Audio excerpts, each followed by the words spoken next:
امتى اقدر اقول اصلا ان انا عندي موديول او لا؟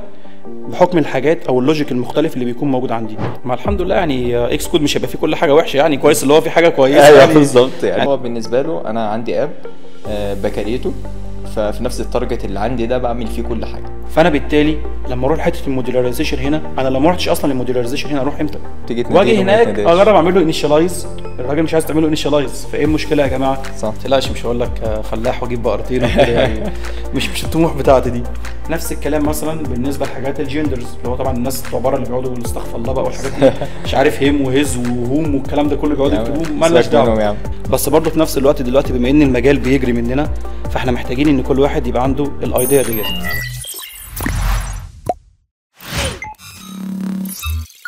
مساء الخير، انا احمد عماد وده بودكاست الكودكاست.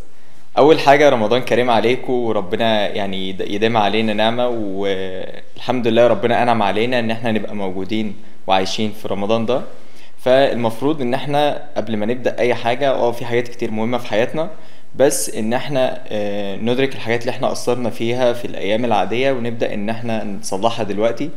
فدي فرصة كويسة ونعمة كبيرة قوي ربنا أنعم علينا بيها. يعني النهاردة جانلكم بضيف لذيذ قوي، بيحب حاجتين قوي، اللون الموف والانمي.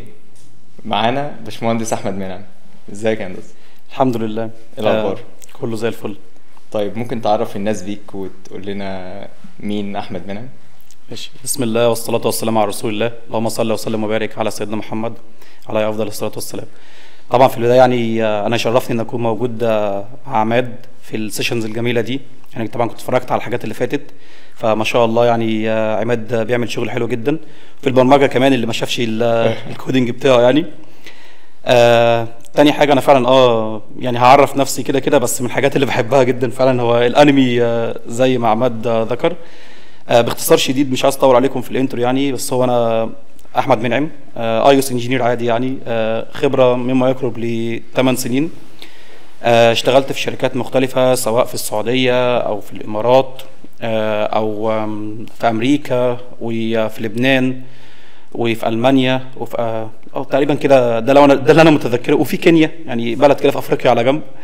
فالحمد لله يعني اشتغلت برضو في تايتلز مختلفة، اشتغلت عادي انستراكتور، اشتغلت منتور وسينيور وليد كونسلتنت، وفي كده حاجه كده يعني كنت لسه بقول لعماد ان هي تبقى اكسكلوسيف في السيشن بتاعته، ان ربنا انعم على واحد واشتغلت مع شركه من الشركات المشهوره في مجال الفريلانسنج والكونتراكت، حاجه اسمها تيورينج، في الغالب هي معروفه شويه في المجال بتاعنا. وكان كلاينت من الكلاينتس اللي معايا اللي كنت شغال معاهم كان شركه من شركات الفنج دي، لسه حتى ما عملتش ابديت بيها على لينكد ان او اي حاجه زي كده، كنت مخليها تبقى اكسكلوسيف يعني مع عماد في السيشن بتاعته. فده كده باختصار شديد يعني. والله يعني ما شاء الله، وربنا يديمها عليك نعمة بإذن الله، ودايما مشرفنا أكتر وأكتر. حبيبي عماد. حبيبي. طيب احنا النهارده كنا حابين نتكلم في توبيك، يمكن احنا بنسمع دايما ان الكود المفروض ان هو يبقى كلين، بنسمع عن مصطلح الكلين اركتكتشر، بنسمع عن حاجات كتير وده ليه تبعيات تانية. فمن ضمن التبعيات لو في بروجكت بيبقى كبير شوية، او في منه او في سوبر اب موجود في منه ابس تانية، فهو بيبقى في حاجة المفروض ان هي تبقى مشتركة وتلم الدنيا دي كلها ببعضها. ففي مصطلح كده بيعدي علينا اسمه مودرلايزيشن. فاحنا كنا حابين اصلا نعرف يعني ايه مودرلايزيشن، الناس اللي مش عارفه يعني ايه مودرلايزيشن تعرفه، والناس اللي عارفاه تبقى عارفاه بتفاصيل اكتر شويه. فكنا حابين نعرف منك اصلا الاول هو يعني ايه مودرلايزيشن. جميل. هي الفكره كلها اصلا بالنسبه لنا ان احنا لما كنا بنيجي نتكلم في اي سيشن حتى قبل كده كنا بنقول احنا عندنا كلين اركتكتشر، وبنقول بقى احنا بنستخدم الكلين اركتكتشر وبنحاول نكون كلين قدر الامكان، وفي بقى كلام بنسمعه كده سيبريشن اوف كونسيرنز وكل الكلام الجميل ده. طب دوت ليه؟ عشان نوصل في الاخر، وكنا بنقولها حتى في نص الكلام كده سريعا، موديلارايزيشن ونجري بالظبط. فديت كان ليها سبب معين، الا وهي ان دي حاجه بيبقى كونسبت الى حد ما ادفانسد شويه على الناس، بس برضه في نفس الوقت دلوقتي بما ان المجال بيجري مننا فاحنا محتاجين ان كل واحد يبقى عنده الايديا ديت. حلو جدا. فاحنا كنا عشان كده بنحاول نجو كلين قدر الامكان عشان نقدر نوصل لحته الموديلارايزيشن. طب ايه بقى اصلا فكره الموديلارايزيشن؟ هي الفكره كلها انا بحب دايما اخد حاجه من مسمياتها، هي جايه من اسمها موديلارايزيشن، يعني باخد الحاجه ابدا اقسمها موديولز. موديولز يعني ايه؟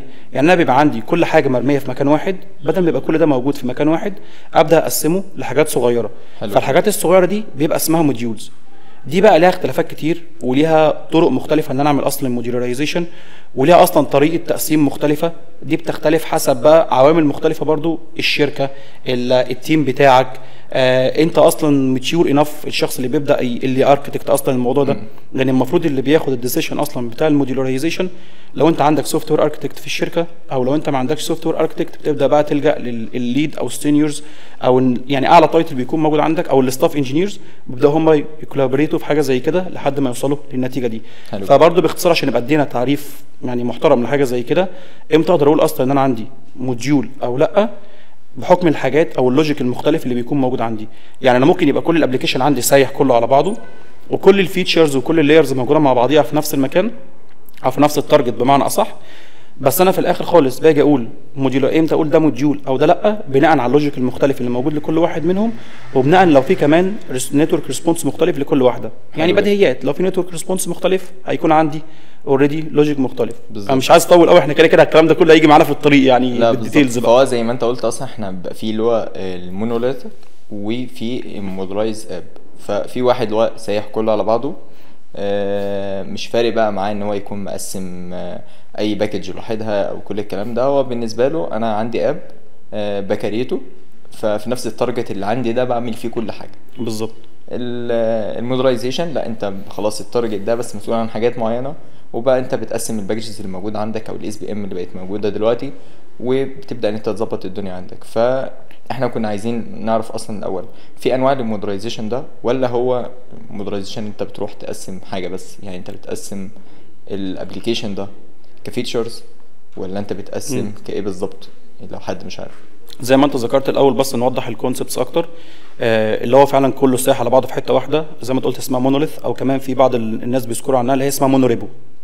فانا كده عندي ده المسمى بتاع ان كله موجود على بعضه، ومش لازم يبقى حتى سايح على بعضه كله في نفس المكان عشان اقول عليه الاسم ده. لا، هو ممكن يبقى كده، بلس ان انا كمان لو انا عندي حتى الحاجه دي موجوده از لوكال باكجز او لوكالي جوه نفس البروجكت كلها مع بعضيها، ستيل ده اسمه مونوريبو. وبرده كده كده واحنا بنتكلم في النص هنذكر المميزات ده ايه، ومميزات ان انا يبقى عندي كل حاجه ريموت ايه، اللي هو الموديولاريزيشن بقى اللي يبقى كله ريموت، وهنقول برده الحاجات دي دلوقتي بالظبط. فالفكره ان انا كده عندي المونوليث او المونوريبو، وعندي في المقابل الناحيه الثانيه ان انا بقى الحاجه دي تبقى موجوده ريموت وتبقى فيها سيبريشن، وان انا بقى ده الفكره او ده بمعنى اصح انا اقدر اقول ان انا عامل شغال موديولاريزيشن. طب ده حلو وده حلو. الفروقات ما بين الاثنين ايه؟ ان في المونوليث دوت زي ما قلنا بيبقى كله موجود في نفس المكان، فده بالتالي بيبقى كل التيمز شغاله مع بعض على نفس الريبو، فهي ريبو واحده وكله موجود فيها لوكالي. ودوت ممكن برضو مع الوقت ده ممكن يزود حجم الاب، لان كل ده اوريدي انكلودد في السايز بتاع الابلكيشن بتاعي، او مش بمعنى اصح مش الابلكيشن اللي هيجت ديستريبيوتد على الاب ستور عشان برضو يبقى الموضوع اوضح. لا، ده هيزود الحجم لما انت تيجي مثلا تعمل فيتشر الابلكيشن فور اكزامبل لاول مره بالظبط. طب في المقابل برضو مميزاته ايه؟ اللي دوت من اسهل الحاجات اللي فيه، اللي انت مش تشغل دماغك بحته الديبندنسي وحته الفيرجننج، وان انا لا لازم بقى اروح اشوف مين مستخدم فيرجن مختلفه عن الفيرجن اللي انا مستخدمها، واقعد اجري ورا ده في التيم هنا وده في التيم هنا، فدوت بيعمل مشاكل كبيره جدا. ودوت برضو يعني ده بيحصل حاليا في ياسير على سبيل المثال، ان ياسير اوريدي احنا الموضوع كله ريموت، فانت الموضوع الفيرجننج طبعا بيكون في كونسبت اسمه سيمانتيك فيرجننج دوت، اللي انت لما بتيجي تشتغل في الاس بي ام او بتيجي تشتغل عموما في الفيرجننج، بيبقى عندك فيه اكتر من اوبشن، في اللي انت تختار فيرجن معينه من الباكج، في اللي انت تختار حاجه اسمها اب تو نيكست ميجر فيرجن واب تو نيكست ماينر فيرجن. فانت عندك مثلا الاكزاكت هي حاجه اكزاكت، انا بحدد فيرجن معينه ودي ما ينفعش تكون واحده موجوده غيرها. طب في المقابل الناحيه الثانيه الاب تو نيكست ميجر والاب تو نيكست ماينر. الماينر ديت انا بيبقى عندي الفيرجن مكونه من كذا رقم، 3 مثلا 0.0.0، فالماينر دوت بيكون هو الرقم الثاني، الميجر دوت بيكون هو الرقم الاساسي بتاعي اللي هو 3 او 4 بوينت كذا. فديت اللي يفضل ايه او يفضل ان انا اشتغل على ايه؟ طبعا كله كده كده بيشتغل اب تو نيكست ميجر. طب ديت ليه؟ عشان دوت الفكره كلها بتكون ان احنا بالنسبه لنا لو انا في حد بيعتمد عليا او انا بعتمد على حد تاني وانا حاطط اكزاكت، فلو اختلفت رقم الفيرجن عندي وعنده ده هيسبب كونفليكت، وفي الاخر الباكجز او الديبندنسز بتاعتي مش هيحصل لها ريسولف. بالظبط. طب في المقابل الناحيه الثانيه لو انا بقى عامل اب تو نيكست ميجر اب تو نيكست ماينر، فبالتالي انا لو حتى الشخص الثاني ده عمل ابجريد لحاجه عنده، فانا ستيل انا بقول له انت معاك 3 فيما اقل. فانا كل دوت معايا، فحتى بتبقى لما بتيجي تستخدمها في الاكس كود بيبقى عندك علامه الاصغر من، ان انت اصغر من الثلاثه، فانت معاك الماكسيمم بتاعك مثلا 2.99.0 على سبيل المثال. ايوه. فاحنا كده عرفنا دلوقتي المختلف الحاجات اللي اقدر استخدمها من ناحيه الريموت اللي هو الديبندنسز بتاعتي، وفي المقابل الناحيه الثانيه من ناحيه برضه الديبندنسز اللوكال في المونوليث او المونوريبو. فانا كده عندي ده ريموت، ودوت طبعا مشاكل الفيرجننج والديبندنسز بتاعتي، وفي المقابل ان انا هنا الحجم بيبقى عندي اقل، التيمز المختلفه هتعرف تشتغل بسهوله اكتر، كل واحد بيبقى عنده الريبو الخاصه بيه، الرولز الخاصه بيه على الريبو بتاعته. طب في المقابل الناحيه الثانيه بيكون عندي المونوريبو ان كله شغال في نفس المكان، بس الحجم بقى في فيتشنج الابلكيشن، ولو مثلا عندك اي حاجه ثانيه عايز تعملها فيتش بتبقى اكبر شويه، وبرده في نفس الوقت كله شغال في نفس المكان. بالظبط. فهو فعلا زي ما انت قلت كل ده، فهو ده مخلي ان هو اسرع، بيبقى اسرع، بس في نفس الوقت بيزود عندك السايز زي ما احنا قلنا. وعندنا الريبو اللي بيبقى موجود ريموت او كده بيبقى ابطأ، بس بيبقى حجم الابلكيشن اقل، لانه اصلا بيبقى عنده بس ريفرنس للحاجه دي مثلا من على جيت هاب او على جيت لاب او ايا كان الريموت اللي انت شغال عليه. فاحنا كده فهمنا النقطه دي. عايزين بقى نخش النقطه اللي بعدها، هو يعني بيتقسم ازاي الموديلايزيشن ده. انا عندي ابلكيشن دلوقتي، فانا هروح اقسم فيتشر ولا اروح اقسم سيرفيس ولا اروح اقسم ايه بالظبط؟ ماشي. زي ما بنقول دايما الموضوع بيبقى معتمد على عوامل مختلفه. فانت بناء على الشركه بتاعتك وبناء على التيم بتبدا تقرروا حاجه زي كده. حلو جدا. فدوت بيعتمد على ايه؟ على سبيل المثال في حاجه اسمها ديزاين سيستم. ديزاين سيستم ده يعني ايه؟ يعني انا بيكون عندي شويه ديزاينز موجوده، الديزاينز دي بتكون كومن اكروس الكومباني كلها.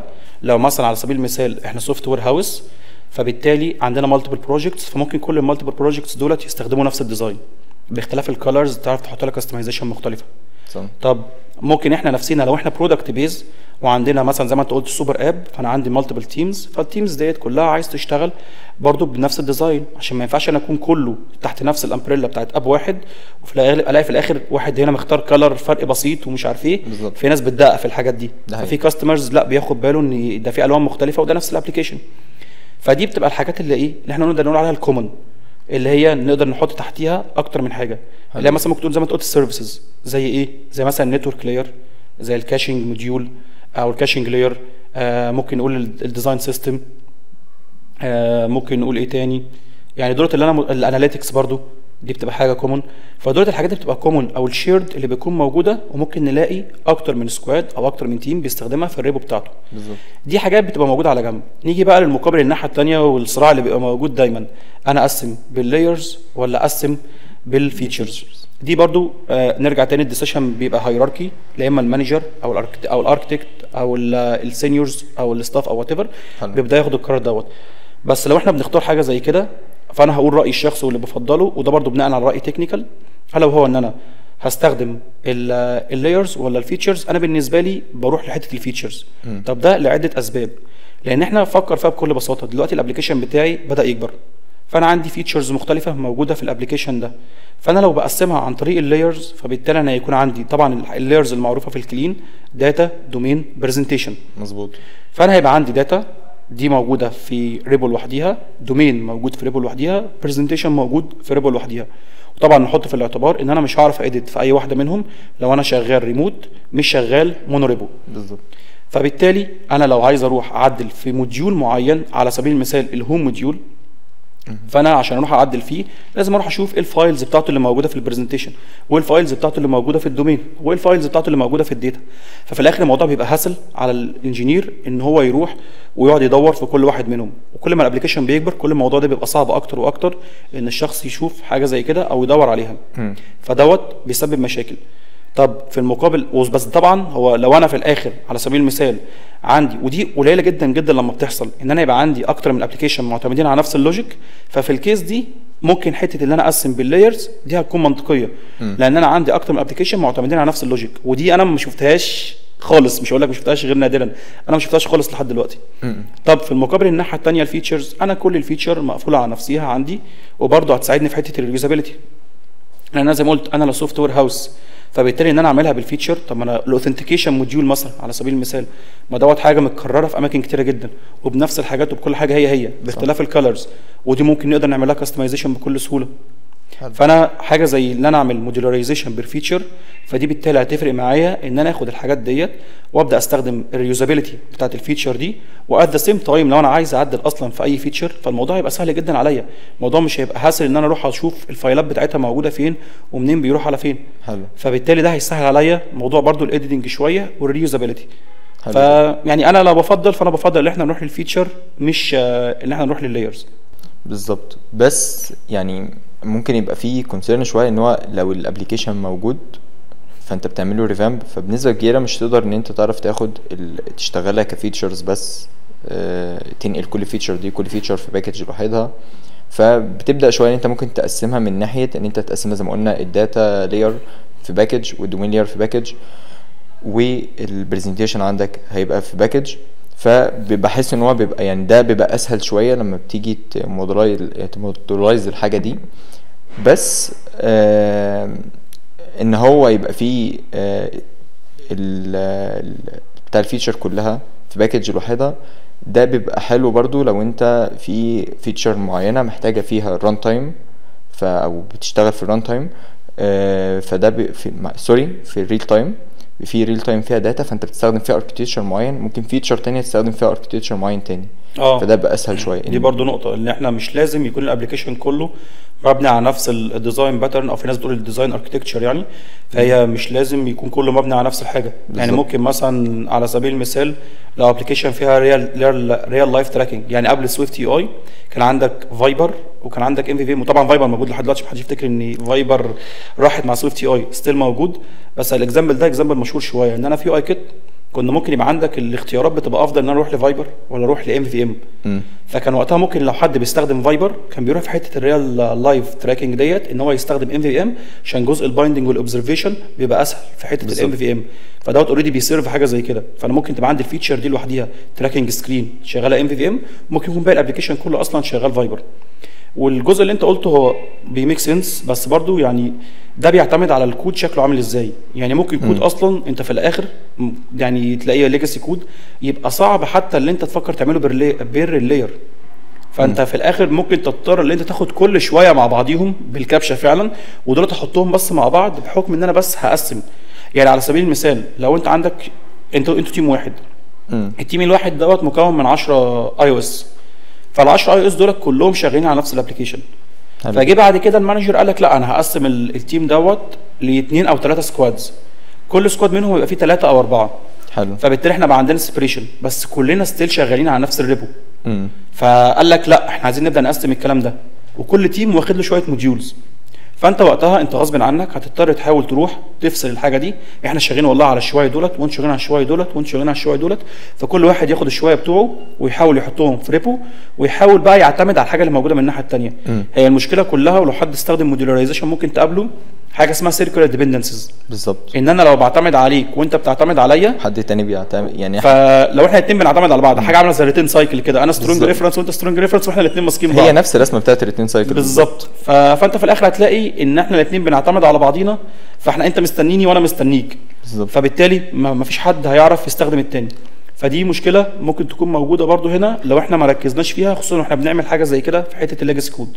انا بالنسبه لي بقى لسه اقول لك دلوقتي ان بالنسبه لي دي ميزه، يعني الميزه في الموضوع ده ان هو سيركل ديبندنسز، ان هو بيمنعك ان انت تعمل الموضوع ده. فانت الموديلايزيشن في الوقت ده بيخلي الكود بتاعك او الديبندنسز بتاعتك مظبوطه غصب عنك. يعني انت لو انت عايز ان انت تعتمد على باكج تانية ودي تعتمد على دي والاثنين بيبصوا على بعض، فهو هيقول لك لا، هو مش حتى ما عادش بيران دلوقتي، يعني بقى بيطلع اللي هو البيلد يقول لك بالظبط، بيطلع لك الفيل بتاعك ويقول لك ان هو فينا سيركل ديبندنسي. فدي بالنسبه لي انا ميزه مش عيب ان هو يبقى بيقول لك اللي هو لا ما ينفعش يبقى فيه سيركل ديبندنسي، فده بيخليك تحسن الكود بتاعك غصب عنك. يعني انت لو انت عامل ديبندنسي على الباكج دي ومش المفروض تعمل عليها، هو هيجي يقول لك لا مش هتعمل.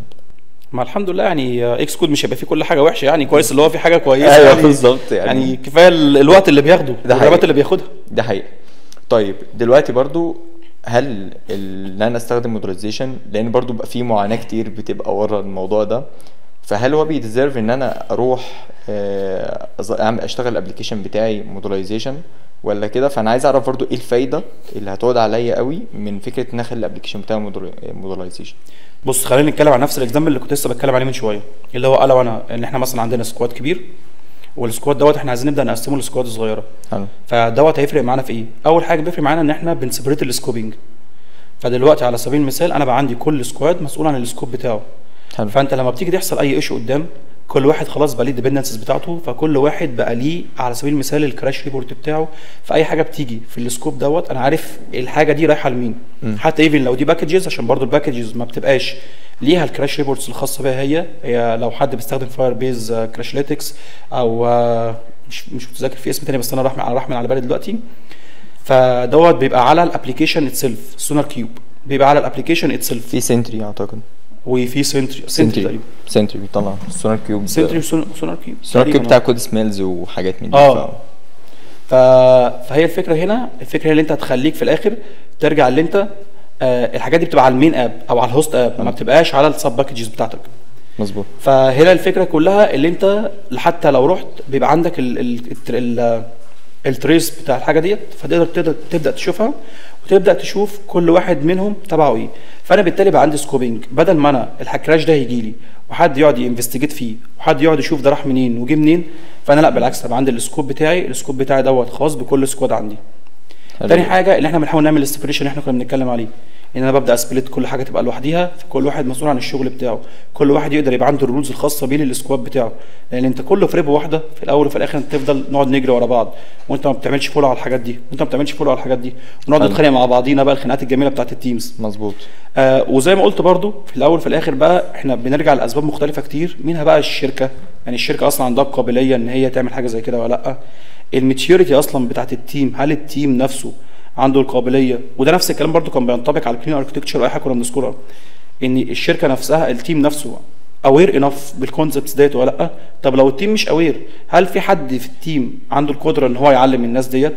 طب حتى لو حد عنده القدره، هل الشركه عندها الافيلابيلتي بتاعت التايم ان هي تسيب الناس دولت اصلا يتعلموا من بعض؟ حلو جدا. فهي في ترتيبات معينه بتحصل وفي الاخر بناخد عليها الديسيشن دوت. صح. طيب من وجهة نظرك انت بتشوف ان في اب يستاهل ان هو يبقى مودولايز اب واب لا، ولا يعني هل اي اب انا هدخل جالي اب هبدأ فيه فانا اقول لا انا عايزه يبقى كويس فانا هخليه مودولايز اب؟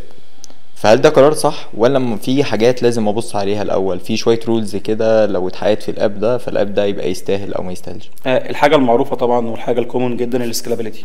لو انا عارف كده ان انا شغال على الاب ده هيجات سكيلد قدام، فانا لازم اكون من الاول ابدا ارتب دنيتي. طب على سبيل المثال انا يا عم جالي اب فريلانسنج وانا شغال لوحدي والاب ده سكيلابل وهيفضل يكبر معايا قدام، هل محتاج ان انا اعمله موديولارايز؟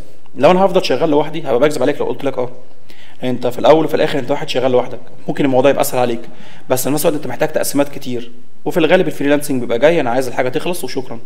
فانت هتعمله وهتستفاد وكل حاجه، بس هياخد منك تايم كبير. بالظبط. الحاجه الثانيه طبعا والمشهوره واللي بدات تبقى مشهوره دلوقتي وشركات كتير بتعملها زي ياسير وكريم واوبر وغيره، الا وهي فكره السوبر اب. بالظبط. فانا لو عندي سوبر اب فمعنى كده انا عندي موديولز كتير جواه، فمعنى كده ان انا ممكن مثلا يبقى عندي رايد هيلينج، يبقى عندي فود ديليفري، يبقى عندي بيمنت سيرفيسز، فانا بالتالي بقى عندي اكتر من سب موديول موجود واكتر من ايفن سكواد موجود بيشتغلوا على الحاجات دي مع بعض. حلو. فانا بالتالي لما اروح لحته الموديولاريزيشن هنا، انا لو ما رحتش اصلا للموديولاريزيشن هنا اروح امتى؟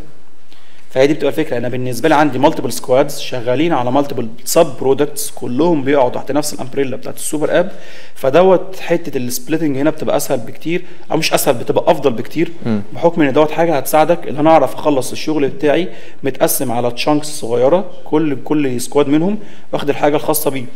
فهنا دوت هيصير في حاجه زي كده، وبحيث برضو ان انت حته الريوزابيلتي اللي اتكلمنا عنها في الاول خالص في حاجه زي كده، بيكون عندي الحاجات الشيرد او الحاجات الكومون بتكون موجوده كلها، بيبقى عندي مثلا الاوثنتيكيشن موجود، الحاجات دي كلها بتبقى شيرد اصلا اكروس السكوادز واكروس الموديولز، كلنا بندبند عليها وبنبدا نشتغل بيها، ودي اوريدي كيس فعليه موجوده حاليا وشغاله في ابلكيشن يسير. بالظبط. يمكن اصلا ده كمان يعني هو المودولايزيشن ممكن يوفر وقت للشركه زي ما انت بتقول، ان يبقى في عندك شيرد كومبوننتس بقت موجوده. بالظبط. فلما انت تيجي عايزين اب تاني نعمله او عايزين يغيروا اي حاجه، فانت مش محتاج بقى تروح تغير هنا وتروح تغير هنا وتروح تغير هنا، انت خلاص تتغير في الباكج كله هياخد منها وخلاص هيتسمع في كل حته، فده يوفر وقت كبير علينا.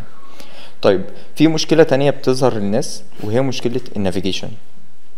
يعني لو انت شغال الباكج دي مسؤول عن فيتشر معينه، والباكج ده عن فيتشر معينه، ودي عن فيتشر معينه، طب انا عايز انافيجيت بين الباكج دي، ففي نفس الوقت انت هل هتنافيجيت من جوه الباكج ولا هتنافيجيت من التارجت اب بتاعك نفسه؟ بص هو اصلا كده كده بيكون في كوميونيكيشن ما بين الباكجز وبعضيها. حلو. ده طبعا بيكون عن طريق البروتوكولز لا خلاف عليه، عشان يكون في كونتراكت ما بين كل باكج والتانيه. حلو جدا. اللي هو الحاجه اللي متعارف عليها البروتوكول والديليجيت والحاجات الجميله اللي احنا شغالين بيها دايما في الاي او اس، او بقى الانترفيس لو حد بيتفرج مش اي اس، الانترفيس او الابستراكت كلاس. حلو جدا. فاحنا الفكره هنا بتكون كلها قايمه على ايه؟ بيكون قايمه ان احنا يكون في كونتراكت ما بيني وما بينك. اول حاجه بيكون طبعا كل باكج بيكون مسؤول عن النافيجيشن جواها، دي اول حاجه. حلو.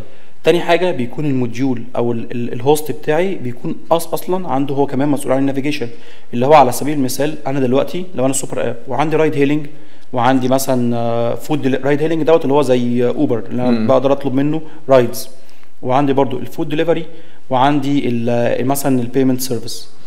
فانا عايز انافيجيت الحاجات دي، فانا كسوبر اب في الهوست اب في المين موديول بتاعي انا بقدر اقول ان انا هروح اوبن الموديول دوت اهو، اوبن الموديول دوت اهو، اوبن الموديول دوت.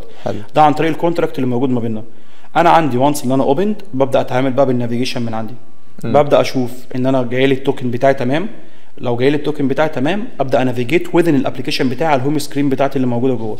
مثلا لو انا فود ديليفري بنافيجيت على الريستورانتس ليست بتاعتي، فانا كده عملت النافيجيشن انترنالي، وبرده في نفس الوقت هم بره معتمدين عليه. طب في نفس البروتوكول او في نفس الكونتراكت اللي بيكون موجود ما بيننا، وارد جدا ان انت في اي كيس اللي انت عايز ترجع للهوم بيج الاساسيه بتاعت الابلكيشن بتاعك. في الكيس دي في نفس البروتوكول دوت بكون اوريدي حاطط فانكشن ثانيه ان انا بدسمس كل حاجه، وبخلي الروت بتاعي مثلا نقدر نقول الهوست او الروت فيو كنترولر اللي كان موجود من الاول اللي عمل النافيجيشن ده كله. فانت في الاخر خالص كده بقول له يعني مثلا حاجه زي باك تو هوم، فانا برجع للمين هوم بتاعتي عن طريق ان انا اقول له بستخدم الفانكشن اللي موجوده في البروتوكول ديت، ودي هترجعني للمين فانكشن بتاعتي. فهو هناك برده بيكون بيلسن على حاجه زي كده، ويكون اوريدي واخد يعني بيكون بيلسن على دوت، وونس اللي انا عملت ده هو بيلسن عليه، فبيشوف ان انا اوريدي عملت ديسمس لكل حاجه، وبيبدا هو كمان يظهر الهوم مره ثانيه. حلو جدا. فهو النافيجيشن بيكون مختلف. وطبعا هنرجع هنا تاني لحته سويفت يو اي واللخبطه اللي كانت بتحصل مؤخرا، قبل ما بيقولوا ان هي بقت ستيبل في النافيجيشن في الليتست فيرجن، لسه ما نعرفش الحوار ده هيبقى تمام ولا لا. بس يعني في الحاجه زي كده انا طبعا انا بحب جدا وبرجح جدا، مش برضو مش مجرد ان انا بحب او ما بحبش، هي تكنيكالي لحد دلوقتي النافيجيشن كنترولر اليو اي نافيجيشن كنترولر هو مور ذان ستيبل طبعا في الكيسز دي كلها. طبعا هتاخد الهاسل شويه ان انا استخدم هوستنج كنترولر وكده، بس اي ابلكيشن دلوقتي معرض اللي هو يستخدم سويفت يو اي مع يو اي كيت، خصوصا لو بيمايجريت، فدوت كده كده هيبقى بالنسبه له الحل الامثل هو اليو اي فيو كنترولر، وان انا راب في يو اي هوستنج كنترولر اللي هو اي حاجه من سويفت يو اي اعمل لها راب في يو اي هوستنج كنترولر عشان اقدر ابدا اشتغل بيها واقدر انافيجيت عليها عادي. في شويه تشالنجز بس هي اكسبتبل، يعني هنعرف نعديها، والموضوع بقى ليه ريسورسز كتير دلوقتي. بالظبط. طيب انا كنت حابب ان انا اعرف انت ازاي بتهندل بقى الطريقه اللي انت بتهندل بيها النافيجيشن عندك بين الموديولز دي كلها. يعني احنا قلنا يعني في كل موديول مسؤول عن نافيجيشن جواه، وفي الامبريلا الكبيره عندنا اللي بتظبط الدنيا ما بينهم، بس انت بتستخدم ايه اصلا عشان تهندل النافيجيشن ده؟ ماشي، هو احنا كده كده فكره الديزاين باترن متاحه، وطبعا كل الديزاين باترنز كده كده مش نازله تحت مسمى الديزاين باترنز. حلوه نازله، تحس احنا بنتكلم ان الحاجه نازله في سوفت وير بالظبط، لان انت هتلاقي ان دايما الديزاين باترنز كلها بتكون موجوده ان هو مثلا متعارف عليهم فاكتوري، البيلدر، السنجلتون، الحاجات المتعارف عليها. بس احنا في المقابل في حاجات تانية بدات تطلع مؤخرا زي الكوردينيتور، زي الريبوزيتوري، هم مش موجودين تحت الامبريلا بتاعت الديزاين باترنز، بس هم فعليا هم ديزاين باترنز، لان الديزاين باترنز موجوده عشان تحل مشاكل. بالظبط. ونفس الكلام ده اللي بيعمله الكوردينيتور. احنا الكوردينيتور هو فكرته كلها اللي هو بتكون قايمه ان انا يكون عندي حاجه مسؤوله ان هي تعمل النافيجيشن ما بين، لو انا الهوست، ما بين انا وما بين السب موديولز بتوعي، او ما بين السب موديولز والهوست بتاعه. حلو. فكانت الفكره كلها بتبقى قايمه ان انا بيكون عندي البروتوكول بتاعي. طبعا كده كده اي كوردينيتور بيكون مكون من كور فانكشناليتيز. حلو جدا. الا وهما مثلا على سبيل المثال الفانكشن ان انا ببريزنت بيها او بعمل بوش بيها، او ساعات كمان ممكن ان انت تعرف تسويتش تشوف اللي انت جاي من نافيجيشن كنترولر ولا لا، وبناء عليها بناء على الهوست بناء على الروت بتاعك تقدر تقرر البيرنت، سوري بناء على البيرنت فيو كنترولر بتاعك تقدر تقرر اذا كنت انت عايز تدسمس مثلا او عايز تبريزنت او عايز تكوب. فدول بيكون فانكشنز موجوده عندي. بيكون عندي فانكشن ان انا برجع ليها اللي هي الجو باك تو هوم، ان انا برجع للروت بتاعي او الحاجه الاساسيه بتاعتي. وبيكون بقى لو انا عندي فانكشناليتيز اللي هي ليها اللي هي زي مثلا حاجه سبيشال، لو انا عايز اعمل كاستمايزيشن للبوب اب او حاجه زي كده ببدا اضيفهم. طبعا في ناس بتتوجه لفكره مختلفه في حته الكوردينيتور، اللي انا بدل ما اعمل حاجات جينيريك زي كده، انا بفضل السولوشن ان احنا نروح للحاجات الجينيريك. في ناس تانيين بيفضلوا اللي هم يروحوا يعملوا الكوردينيتور كلاس بيكون موجود فيه سويتش كتير جدا بكل الحاجات اللي موجوده عندي، وده بيكون هاسل كبير سبيشالي لو احنا بنتكلم عن حته الموديولاريزيشن. فانت بالتالي هتلاقي لو انا بستخدم بقى موديولز كتير فانا مضطر امبورت كل حاجه عندي عشان اعرف اروح اقول له انت هتروح للنافيجيشن قصدي الفيو كنترولر بتاعها. فده بالتالي هيسبب مشاكل، احنا اصلا بنحاول نتفادى المشاكل دي. فانا برجح حته احنا نكون مستخدمين حاجه جينيريك بروتوكول بيكون هو اوريدي كل اللي يعرفه. ان انا مثلا على سبيل المثال ممكن برضو عشان حته سويفت يو اي لما يكون بياخد سويفت يو اي ويكون بعمل له راب اوريدي انسايد الفانكشن بتاعتي الهوستنج كنترولر. لا اما الطريقه الثانيه ان انا اكون عارف ان انا اوريدي باخد فيو كنترولر وهو دوت اللي هنافيجيت عليه، وانا برجح دي برضه عشان ما اكونش بعمل رابنج جوه فانكشن بتاع الكوردينيتور. والكوردينيتور هو كل مهمته لو فكرنا فيها بقى بحاجه زي السوليد مثلا سنجل ريسبونسابيلتي، هو السنجل ريسبونسابيلتي بتاعته فكره النافيجيشن فقط، مش اللي هو يعمل راب او ان هو يغير الفورمات بتاع اي حاجه جايه له. بالظبط. فبس دي فكره الكوردينيتور. حلو جدا. طيب في مشكله كده، او هي مش مشكله بس هي ساعات حاجه بتحصل، ان انت لما باجي ان انا اعمل امبورت للباكج بتاعتي فيجي يقول لي هي مش موجوده، الكلاس ده مش موجود، بس انا متاكد ان انا ضايفه، واخد الاسم كوبي كده وحطيته وضفته وقال لي هو مش موجود اصلا. بص يعني خلينا الاول يعني هنتكلم عن حته كده سريعا. احنا طبعا كده عارفين ان البودز خلاص مش تبقى موجوده بالظبط، بس انت لو بتستخدم البودز يعني. الحمد لله انت لو بتستخدم بودز من الحاجات اللي انا كنت بنسى اعملها ولحد فتره قريبه كنت بنسى اعملها برضو، اللي انت بتنسى تحط البود بتاعتك في البود سبيك. فانا على سبيل المثال انا عندي مثلا 2 موديول، والاتنين موديول دول مثلا لسبب ما بيعتمدوا على بعض. انا مثلا بعتمد على الكومن موديول او الشيرد موديول. حلو. فانا ممكن انسى ان انا اصلا اضيف البود سبيك اسم البود بتاعتي في البود سبيك فايل اللي موجود اصلا، عشان لما اجي اعمل بود انستول يبدا يعمل انستول وينزل لي او يبدا يضيف دوت للموديول بتاعي. فديت من الحاجات اللي كانت بتعدي عليا، واقعد اعمل امبورت واقعد اكتب وابقى مستغرب هي ليه ما بيعملهاش. فدي حاجه موجوده. بس الحاجه الثانيه اللي مشهوره اكتر وكتير مننا بيقع طبعا فيها في الاول، ودي كانت مسببه لنا مشاكل في الاول، الا وهي حته الاكسس موديفايرز. احنا عندنا الاكسس موديفايرز احنا بنستقل بيهم شويه، وممكن حتى لما تتسال عنهم في انترفيو الناس تكون مستقليه بيهم. يعني انت ممكن لو سالت حد عن الاكسس موديفايرز يقول لي السؤال العبيط ده، بس انا بالنسبه لي ببقى عايز اوصل لفكره معينه اشوف هو عارف الفرق ما بينهم ولا لا، وهل استخدمهم قبل كده ولا لا. صح. طب ده ليه؟ لان احنا على سبيل المثال عندنا يعني احنا مش هنتكلم عليهم كلهم، احنا هنتكلم تحديدا على 3 منهم، الا وهما الانترنال والبابليك والاوبن. الانترنال هي الديفولت اصلا بتاعي، فانا حته انترنال داتا اللي هي بتكون الحاجه اللي موجوده باي ديفولت، وزي ما احنا عارفين اصلا احنا كده ما بنكتبهاش. حلو. فانا لما باجي استخدم الانترنال فانا لازم اكون عارف ان انا ببقى اكسسبل جوه الموديول بتاعنا بس. بالظبط. فعلى سبيل المثال نفس الاكزامبل اللي كنا بنتكلم عليه، انا مثلا لو عندي كومن موديول، الكومن موديول دوت لو الحاجه اللي فيه كلها انترنال، وانا اوريدي كمثلا ليتس سي ان انا موفيز ليست، فانا موفيز ليست موديول بيعتمد على الكومن موديول. فانا دلوقتي محتاج ان انا استخدم البروبرتيز اللي موجوده اوريدي او البروتوكولز اللي موجوده اوريدي جوه الكومن دوت. فانا لو الحاجه دي انترنال فانا مش هبقى اكسسبل ليها. ليه؟ لان انا كده خلاص انا فصلت الحته بتاعه ان انا في موديول والراجل ده في موديول تاني، دوت موجود في مكان وانا موجود في مكان تاني. بالزبط. فانا كده بقى في سيبريشن ما بين الاثنين. طب عشان اعرف اصلا اوصل للحاجه اللي انا بعتمد عليها دي، هنا بنيجي للستيب اللي بعديها، هو بيبقوا مترتبين. فعشان اعرف اطلع من الانترنال للحاجه اللي بعديها بغيرها، بدل ما تبقى انترنال بتبقى حاجه اسمها بابليك. حلو. بابليك دوت الموديفاير اللي بيساعدني اللي انا اكسس الحاجه اللي موجوده في الموديولز الثانيه. فانا في الكومن خليت البروتوكولز بتاعتي بابليك، فدوت بالتالي ساعدني ان انا اعرف اعمل امبورت او اعرف استخدم البروتوكولز اللي موجوده بكل اريحيه في الموديول بتاعي. طبعا كده لو انا مش عاملها بابليك وسايبها انترنال فده هيجيب لي كومبايلر ايرور. بالظبط. فدوت هيخليني انا قاعد بشد في شعري، طب ما الحاجه موجوده وكله موجود ودوت بيدبند على ده، فايه اللي مسبب المشكله؟ صح. فدي حاجه كده موجوده عندي. طب ايه اصلا اللي يخليني اروح وان ستيب فيرذر واروح لحاجه زي اوبن؟ ما هي اوبن ديت وبابليك في الاول في الاخر لما نيجي نفكر فيهم هنحس ان الاثنين قريبين لبعض، نفس الحاجه، الاثنين بيعملوا نفس الحاجه. بس الفكره كلها اللي هتقابلني هنا ان انا اوبن بيبقى فيها دايما حاجه اكتر، الا وهي ان انا اعرف اعمل كمان انهيرت لكلاس موجود في مكان تاني او في كلاس موجود في الموديول اللي انا بعتمد عليه دوت، او كمان لو في فانكشناليتيز او بروبرتيز اعرف اعمل لهم اوفر رايد. صح.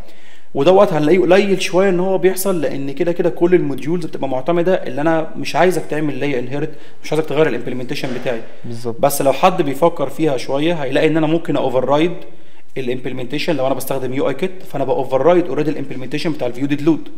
فانا لما باجي استخدم الفيو ديد لود هو باي ديفولت اوريدي بيجي يروح قايل لي سوبر دوت فيو ديد لود، ان انا هستخدم الفيو ديد لود الاساسيه، وبعد كده تحتيها بيجيب لي بقى الامبلمنتيشن اللي انا عايز اعمله، فابدا استخدمه براحتي. صح. فدي فكره برضو ان انا اعمل اوفر رايد.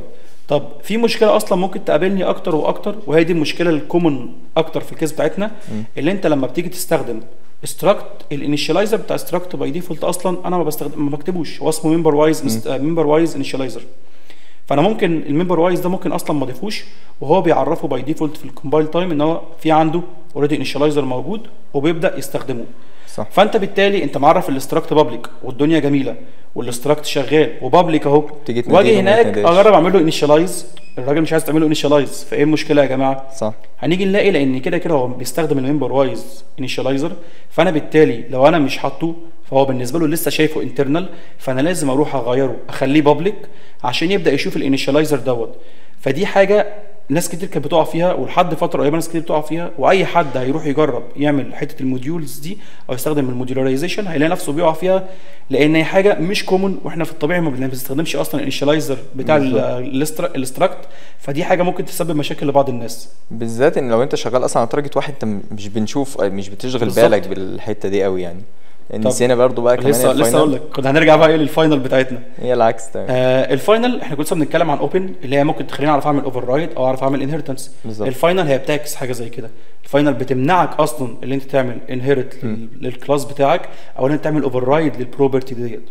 فبالتالي فاينل بتخليني او انا بستخدمها امتى؟ لما انا اكون واثق ان الكلاس دوت انا هستخدمه في مكان واحد مش هانهرت منه اي حاجه، او مش عايز اعمل اوفر رايد لاي بروبرتي موجوده جواه. حلو. وانا من وجهه نظري يفضل ان انت تخلي الحاجه دي فاينل، زي مثلا بنقول دايما خلي البروبرتي برايفت او خلي الحاجه دي ليت لحد ما تحتاج تخليها فار او لحد ما تحتاج تخليها انترنال. فنفس الكلام خلي الكلاسز بتاعتك فاينل لحد ما تحتاج اللي انت تاكسسها في مكان تاني، فتحولها بقى تخليها اي بابليك او تخليها اي حاجه عشان تعرف تعمل لها، او لو انت محتاج تعمل لها انهيرت مش بابليك كمان، لو انت محتاج تعمل لها انهيرت من مكان تاني فوقتها تقدر تشيل فاينل وتبدا تستخدمها عادي. حلو جدا. طيب احنا كده اتكلمنا عن الموديلايزيشن بشويه حاجات فيه، بس في كان كذا كلمه كده عدت عندنا، الداتا لاير والدومين لاير والحاجات دي، فكلهم دول تحت الامبريلا بتاعه كلين اركتكتشر. مش هنتكلم عنها بالتفاصيل يعني، ان شاء الله هنعمل لهم حلقه عن الكلين اركتكتشر بعد كده بالتفصيل، بس محتاجين بس نعرف الناس هي ايه الداتا لاير مثلا بتعمل ايه. تمام. برضه قبل ما نروح النقطه دي بس ممكن نهايلايت نقطه اخيره في موضوع الموديولاريزيشن، اللي انت دايما لما تيجي تستخدم الموديولاريزيشن خصوصا لو بتستخدم الاس بي ام، لو بتستخدم الباكجز هتلاقي ان انت عندك في فايل اسمه باكج دوت سويفت. بالظبط. فالفايل دوت انت لازم تكون عارف هو ايه اللي بيحصل فيه، يعني لان انت في الفايل دوت انت بتست الديبندنسز بتاعتك فيه. يعني انا في الطبيعي لو انا بستخدم باكج ديبندنسي الاكس كوب بروجكت او ورك سبيس حتى، مع ان المفروض لو في باكج ما تبقاش ورك سبيس، بس انا بستخدمها الاكس كود بروجكت. فانت الطبيعي ان انت بتروح على الاكس كود بروجكت وبعد كده تروح على الباكج ديبندنسز وبعد كده تعمل اد وتحط اللينك بتاع الريبو على الجيت هاب، وبناء عليها تبدا تسيت الفيرجنز اللي انت عايزها، وزي ما قلنا بقى اللي هي الفيرجنز بتاعتي، وخلاص كده بارك الله فيما رزق. صح. لكن لو انا بقى رايح لحته الموديولاريزيشن فانا ما بقيتش اعمل ده في الاكس كود بروجكت اني مور، انا بقيت بعمله في الباكج اتسلف. فانا لو باكج بديبند على باكج ثانيه ايفن الباكج ديت لوكال او ريموت، فانا بالتالي محتاج ان انا ابدا اسيت الديبندنسز بتاعتي في مكان ما. صح. المكان دوت في الكيس بتاعتنا هنا الا هو الباكج دوت سويفت، في بعض الناس بيسموه الباكج مانيفستو. الا هو ان انا باجي في الباكج دوت سويفت دوت بكتب فيه الديبندنسز بتاعتي وابدا اعمل لها سيت. فانت في الفايل دوت انت بتسيت الاي او اس فيرجن بتاعت الباكج ديت، وبتسيت الديبندنسز بتاعتك للتارجت بتاعك، وكمان بتسيت التستنج لو انت مثلا في تستنج فايل بتسيت التستنج، وكمان في بعض الكلمات اللي ممكن تعدي عليك او تقراها زي كوبي او في كلمه ثانيه انا مش متذكرها حاليا، ديت بتبقى مستخدمه للريسورسز. لان انا في الاول في الاخر ممكن يحصل بعض مشاكل الاسيتس، تحديدا لما تيجي تروح لحته التستنج وعايز تمك مثلا عايز تحط جيسون فايل، فدوت ممكن يسبب لك بعض المشاكل لو انت مش عامل كوبي للريسورسز ديت، فانت ممكن ما تكونش شايفها في التستنج تارجت بتاعك. فدي برضو حاجه مهمه كنا عايزين نتكلم عنها. وبرضو في الاخر الباكج بتاعتك، عشان برضو حاجه ممكن اقولها في الاول وانا نسيت، ان هي بتكون مقسمه اصلا لتو فولدرز او تو جروبس. جروب اسمه سورسز وجروب تاني للتست. فالجروب صح. اللي اسمه سورسز دوت هو اللي بيكون فيه السورسز فايلز في كل حاجة. او سورسز ايفن فولدرز بتوعك، فبيكون مكون من سب فولدرز، ده اللي بيكون موجود. طب والتستنج برضو نفس الكلام، بيكون اسمها تيستس تقريبا لو انا Tests. متذكر صح. تست. وبيكون جواه برضو التستس فايلز بتاعتك. بالظبط. طب نرجع بقى عشان احنا ده هنلينك بيه جزء كنا بنتكلم عليه في الكلين اركتكتشر. فانا في السورسز دوت بيبقى عندي الفولدر بتاعي مثلا، وبعد كده ببدا بقى اعمل تحتيه الفولدرز بتاعتي بتاعه اللاير بتاعتي او بتاعه الفيتشر بتاعتي، اللي هي بيكون بقى زي ما ذكرنا الداتا، الدومين، البرزنتيشن. فانا بيكون عندي الداتا. هو اصلا كده كده يعني انكل بوب لما كان عامل الكلام ده كان عامله على شكل سيركلز. فالسيركلز ديت كل سيركل ليهم بتindicate لحاجه. يبقى عندي السيركل اللي بره خالص دي هيكون بتديبند لو انا متذكر صح على حاجات زي اليو اي، وبيكون فيها برضو الحاجات الاكسترنال فريم وركس، وبيكون فيها حاجات زي النتورك وحاجات زي كده لو انا متذكر اللي كان موجود في الرسمه صح. النتورك والداتابيز. النتورك والداتابيز في السيركل اللي موجوده جواها بيكون اللي هي البرزنتيشن. على سبيل المثال بيكون ايه اللي موجود فيها، اي بقى حاجه لها علاقه. انا من وجهه نظري نقول برضو ده ليه يعني، او هنسيبها لسيشن ديزاين باترنز بعد كده، بس انا من وجهه نظري بيكون حاجه لها علاقه اكتر باي حاجه لها علاقه باليو اي، مش يو اي، لها علاقه بالادابتر ديزاين باترن. اي حاجه بتريليت للادابتر ديزاين باترن، يعني سواء ريبوزيتوري سواء بريزنتر. حد يقول لي الحاجات دي ادابتر، هقول لك بس خليها كده حاليا معاك لحد ما قدام نبقى نتكلم ليه الحاجات دي بتريليت للادابتر. صح. بعد كده في الانر سيركل بيكون عندك حته اليوز كيسز او الانتراكتورز اللي هو باختصار البيزنس لوجيك بتاعي. في الاخر خالص بيكون في سيركل صغيره كده اسمها الانتيتي، ودي سيركل شائكه موجوده عندنا في المجال، بس الناس بتحاول تبعد عنها بسبب الاختلافات الكبيره. الانتيتي هي الموديل. الانتيتي هي الموديل. طبعا احنا بنهزر، الانتيتي مش الموديل. أيوة وده بالظبط. توبيك يعني احنا فيه هاسل كبير جدا وفي نقاشات كتيره، وفي ناس كتير في شركات مختلفه بتختلف على الحاجات ديت، وهتلاقي ارتكلز بتقول لك فعلا الانتيتي هي الموديل، في ناس تقول لك ثاني الانتيتي هي الدي تي او. فبلاش يعني نتعمق في التوبيك عشان ما نتخانقش مع الناس. فنرجع بقى السيركلز ديت بتريليت لايه من الفولدرز اللي احنا قلناها. الاوتر سيركل الا وهي بتكون البرزنتيشن بتاعتي، دي اللي بتكون بره، بس في نفس الوقت هي ممكن تاخد شويه حاجات من اللي جوه معاها. على سبيل المثال احنا قلنا بريزنتر موجود في الانر سيركل، فالبريزنتر دوت هناخده معانا برضو في البرزنتيشن لاير. طب لما نبدا نخش جوه شويه بيكون عندي الدومين لاير. الدومين لاير ديت الا وهي بيكون فيها اليوز كيسز او الانتراكتورز، ده بيكون الدومين فولدر اللي بيكون موجود عندي. طب الداتا لاير بيكون فيها ايه؟ بيكون فيها حسب النتورك لاير اللي انت بتستخدمها، ساعات بيبقى ليها امبلمنتيشن، ولا في امبلمنتيشن للنتورك لاير بيكون موجود بالظبط، بيكون موجود في الداتا لاير. والله اختلفت الاقوال على حته الريبوزيتوري، بس انا بالنسبه لي الريبوزيتوري موجوده في الداتا لاير. انا من وجهه نظري شايف ان الريبوزيتوري موجوده، اللي هو البروتوكول نفسه. ما هو البروتوكول في الدومين، في الدومين لاير. في اختلاف على الموضوع دوت، ان الناس تقول لك ان الريبوزيتوري البروتوكول بتاعها يكون موجود في الدومين، والامبلمنتيشن يكون صح. موجود في الداتا. انا بشوف كده. وفي ناس تانيين بيقول لك لا هيكون موجود كلها في الداتا. هي ديت بترجع، انا دي بقى يعني انت لو فكرت فيها هو ليه ده الكلام ده بيتقال؟ لان انت لو فكرت تسبلت بير لاير او نعمل موديولاريزيشن بير لاير، فانا مش عايز لاي ظرف إن كان الدومين يكون بيعتمد على لاير ثانيه، بس بالعكس انا ممكن اكون محتاج ان الداتا تكون بتديبند على الدومين. فانا لو بستخدم البروتوكول بتاع الريبوزيتوري اوريدي جوه الدومين، فانا عادي ان انا اقول ان الداتا لاير تعتمد او تديبند على الدومين لاير. لكن في العكس احنا مش عايزينه يحصل، احنا بنحاول قدر الامكان يكون عندنا حته الدومين دي سيبريتد عن الباقي كله، يعني ده البيزنس لوجيك بتاعي. فانا بحاول قدر الامكان ما يكونش بيديبند على اي ثيرد بارتي لايبراري، او يكون بيديبند على اي لاير ثانيه. عشان كده برضه هتلاقي ان دايما لو في اي ثيرد بارتي لايبراري في اي بروجكت كبير ما بيستخدموا الرابرز. انا بحط دوت في رابر، والرابر ده بيبقى موجود، وبعمل ريبو خاصه بيا. يعني مثلا على سبيل المثال انت ممكن تكون بتستخدم فاير بيس سيرفيسز، فانا بروح اعمل ريبو كامله لوحديها على جنب. الريبو دي بتبقى عباره بس عن رابر، هسميها مثلا عماد فاير بيز، فدي بتبقى بس الريبو الخاصه بعماد للفاير بيز، وابدا بقى استخدم الرابر دوت في البروجكت بتاعي. وده طبعا فكره الرابر هنا قايمه زي ما احنا عارفين ان هي بتخليني اي تشينج حصل، فما يحصل اللي يحصل فاير بيز كلها باظت، فانا اروح ابديت الباكج بتاعتي ديت وهتشتغل تمام، مش هيبقى فيها باي حاجه بالظبط. وطبعا نفس الكلام اللي قلناه قبل كده، حته الريوزابيلتي يعني بالظبط. طيب محتاجين بقى نعرف منك مشاكل تكون واجهتها في المودلايزيشن. يعني انت بتعمل مودلايز اب، فبيواجه شويه مشاكل كده حقيقيه بقى على ارض الواقع، بعيد عن كلام الكتب وايجابياتها وسلبياتها وكده. فانت قول لي مثلا مشكله من المشاكل دي. جميل. برضه هنكمل الكلام عن نفس الاكزامبل، الا وهو مثلا لو عندي باكج اسمها كومنز، وعندي باكج مثلا اسمها موفي، وباكج اسمها موفي ديتيلز على سبيل المثال، او احط الاثنين موديولز مع بعضيهم في باكج واحده. بس انا في الاول وفي الاخر بتبقى من اكتر الحاجات اللي بتواجهك وانت رايح للموديولرايزيشن الا وهي السيبريشن اوف كونسيرنز.